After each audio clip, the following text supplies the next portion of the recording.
want to mention the Sloan dinosaurs. You may have noticed they're coming back again in February, March, and the first little bit of April. So those of you who have children or just love dinosaurs, that's a very enjoyable exhibit, and I think that touring exhibit has made a lot of museums' budgets over the last year or two. We're talking with Mark Davis from Gear, and Mark, you started to talk a bit about the future.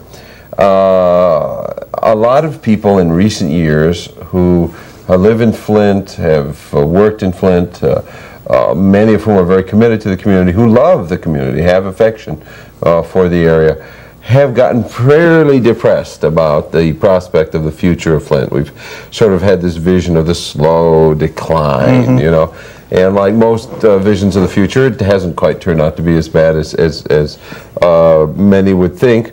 What do you see 20 years from now in Flint? Let's grapple this one right on. Yeah. We have to have a positive mental image of ourselves. Can't be Pollyannish, can't be, you know, fake, but it's got to be something that unites people, that pulls us forward. I would say to you that the some 25 or so people we had involved in our strategic planning process, they struggled deeply with this because it was difficult, at least initially, to come up with this uniting positive future vision. We didn't try to go out 20 years. We said, let's go 10 years, 1999. We were writing this, you know, recently. And what we said was, the kind of community that we want to be is related, if you will, to the 4 things that we say need to be done. Because we came back and said, we want to be better educated. We expect GM and the UAW to still be here, but we expect there to be fewer jobs, and the jobs that are there are going to continue to pay very well, but they're going to require a higher knowledge content and better relationships. Okay? The third thing is small business and entrepreneurship, doing things that we have not done in the past. They relate to information. They relate to manufacturing. And then I think obviously the K through 14, not K through 12, but you need to get an associate's degree or a one-year certificate to be competitive in the future. If you do those sorts of things, and if that's the mental image of success that we lay out as a future for ourselves, I think you're going to see some interesting things happen. The downtown. I love to say that you can't be a donut. You can't be a suburb of nothing. I think it is important to us that the city of Flint live, that the city of Flint proper, that our downtown continue to fight back and do some positive things. The kinds of things we do are going to be different, though.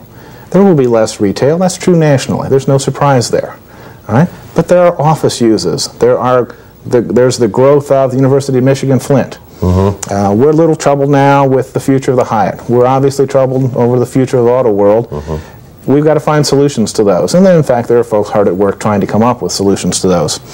But did you notice that we had a major new building come out of the ground recently? The Dupuy and Ryden One Financial Center. We have the court building now downtown, which has taken what was essentially a vacant block and now made it whole again. It's different. It looks like we still have some problems, but our vision for the future is that we will continue to have a downtown. We're going to have more folks going to school. We're going to have the existing workforce going back to school. All right? It would be, you know, one of the images when I think of downtown Flint, and I'm a downtown person, I always like downtown, it is not hard for me at all to envision the University of Michigan eventually encompassing the Auto World facility, as they've already picked up the Water Street. Maybe the solution to the old Durant Hotel is that it will turn out to be a dormitory at some point. And you can imagine the impact of a campus that reached that far north of the river. Well, Mark, it's been a pleasure having you. It would be nice to spend a little more time on the vision, but I think what we're going to do is go on out to Genesee Valley and take a look at some of the things people have said, what they see about Flint. But do you have one thing you want to leave with us? What's your word of encouragement? My word of encouragement is it's simple. It's up to people, individuals. This is really a strategy that relates to humans. We must make choices. We must take risks to succeed.